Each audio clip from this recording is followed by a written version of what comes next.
সুবহানাল্লাহি ওয়া বিহামদিহি সুবহানাল্লাহি ওয়া বিহামদিহি।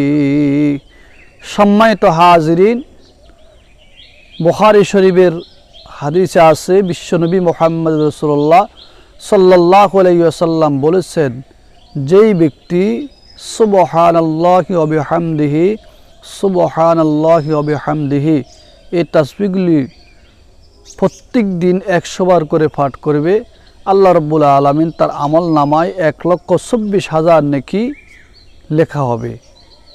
সাহাবায়ে কেরাম বললেন, ইয়া রাসূলুল্লাহ, তাহলে সেই ব্যক্তি তো কিয়ামতেই ধ্বংস হবে না? আল্লাহ রাসূল মুহাম্মদ রাসূলুল্লাহ সাল্লাল্লাহু আলাইহি ওয়াসাল্লাম বলেন, কিছু কিছু লোক ধ্বংস হয়ে যাবে, কারণ সে যতটুকু নেকি অর্জন করবে তার গুনাহও ততটুকু হবে। ওই নেকির গুনার কারণে তার নেকিগুলা ধ্বংস হয়ে যেতে